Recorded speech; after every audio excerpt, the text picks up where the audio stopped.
அனைவருக்குமே வணக்கம். சற்று முன் கிடைக்கப்பெற்ற ஒரு மிக மிக முக்கியமான செய்தி ஒன்று வெளியாகி உள்ளது. சற்று முன் உதயநிதி கதை முடிந்தது. பண்ணை வீட்டில் நடந்த திடீர் ரைடு, டெல்லிக்கு சென்ற முதல்வர் ஸ்டாலின், இது மாதிரி பார்த்தீங்கன்னா செய்திகள் வெளியாகி இருக்கு. அதனால் பார்த்தீங்கன்னா அதிரடியாக தமிழகத்தில் பெரும் அரசியல் களம் ஒரு பெரும் கதி கலைங்க போய் தான் இருக்கு. ஏற்கனவே திமுகவில் ஒரு மிகப்பெரிய பிரச்சனைகள் சிக்கி வந்திருக்கக்கூடிய நிலையில் இப்போ ஆளுநர் RN ரவி அவர்கள் செய்த சம்பவத்தினால இப்போ உதயநிதியுடைய ஸ்டாலினுடைய கதை ஒட்டுமொத்தமாக முடிய போகுது. அதனால் இப்போ அமைச்சர் துரைமுருகனுடைய வீட்டில் ரைடுகள் நடந்துருது இல்லையா. அவருக்கு சம்மந்தப்பட்ட இடங்களிலும் அவருடைய மகன் வீட்டிலும் பார்த்தீங்கன்னா அவருடைய நண்பர் வீட்டில் அனைவருடைய வீட்டிலும் ரைடுகள் ஒரு மிகப்பெரிய ரைடாக 3 நாட்கள் தொடர்ந்து நடந்தது. இந்த ரைடின் அடிப்படையில் பார்த்தீங்கன்னா இப்போ உதயநிதி ஸ்டாலின் அவர்களுக்கு திடீர்னு பார்த்தீங்கன்னா ஏற்கனவே உதயநிதி ஸ்டாலின் அவர்களும் துரைமுருகன் அவர்களிடையே மோதல்கள் ஏற்பட்டு இருந்தது இல்லையா. அதனால் பார்த்தீங்கன்னா இப்போ அதிரடியாக கட்சியை விட்டு வெளியே போடா அப்படின்ற மாதிரி பார்த்தீங்கன்னா உதயநிதி ஸ்டாலின் அவர்கள் சொல்லிய சம்பவம் தான் இப்போ அதிரடியாக துரைமுருகன் செய்த சம்பவத்தினால இப்போ அதிரடியாக உதயநிதி சம்மந்தப்பட்ட நிறுவனங்களிலும் படக்குழு நிறுவனங்களிலும் பார்த்தீங்கன்னா இவருடைய பண்ணை வீட்டிலும் அதிரடியாக ரைடுகள் நடந்துட்டு வருது.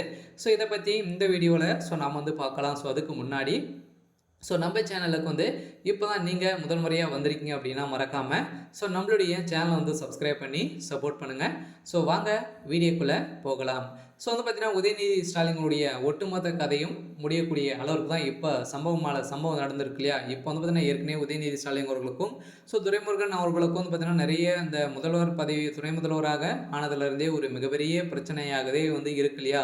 இப்போ பார்த்தீங்கன்னா துரைமுருகன் அவர்கள் அங்கங்கு கிடைக்கக்கூடிய அமைச்சர்கள்லாம் பார்த்தீங்கன்னா துணை முதல்வர் பதவி எனக்கு கொடுத்துருக்கலாம். அவர் பார்த்தீங்கன்னா முதல்வர் அவருடைய பையனுக்கு எடுத்து கொடுத்துட்டாரு அப்படின்ற மாதிரி பார்த்தீங்கன்னா நிறைய பிரகாரங்கள் பேசி வந்திருக்கக்கூடிய சூழ்நிலையில் தான் இப்போ அதிரடியாக உதயநிதி ஸ்டாலின் அவர்களுக்கும் துரைமுருகன் அவர்களுக்கும் இடையே மோதல்கள் ஏற்பட்டு இருந்த நிலையில் இப்போ அதிரடியாக இப்போ பார்த்தீங்கன்னா இந்த பிரச்சனையால் தான் உதயநிதி ஸ்டாலின் அவர்கள் தான் பார்த்தீங்கன்னா அமைச்சர் துரைமுருகனுடைய வீட்டிலும் அவருடைய மகன் கதிர் ஆனந்துடைய வீட்டிலும் பார்த்தீங்கன்னா அதிரடியாக ரெய்டுகள் விட்டதாக வெளியான செய்தியாக தான் இப்போ அதிரடியாக இரு தரப்புக்கும் அடிதடி மோதல்கள் ஏற்பட்டிருக்கு.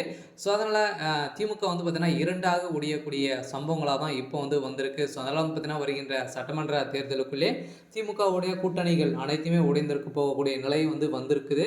இதே இதில் இருக்கக்கூடிய நபர்களும் திமுக இரண்டாக உடைந்து அமைச்சர்கள் அனைவருமே பார்த்தீங்கன்னா செந்தில் பாலாஜி ஒரு பக்கம் இருக்கார், உதயநிதி ஸ்டாலின் அவர்கள் ஒரு பக்கம் இருக்கார்.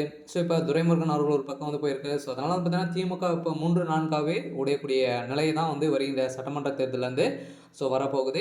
இருந்தாலும் என்ன நடக்க போகுது அப்படின்றத வெயிட் பண்ணி பார்க்கலாம். இருந்தாலும் முதல்வர் ஸ்டாலின் திடீர்னு டெல்லிக்கு சென்ற சம்பவம் தான் அங்கு பிரதமர் மோடி அவர்கள் சந்தித்து இதை குறித்து பேசிய நிலையை தான் பார்த்தீங்கன்னா அதிரடியாக முதல்வர் ஸ்டாலின் அவர்கள் காலி விழுந்ததாக செய்தி வெளியாக இருக்குது.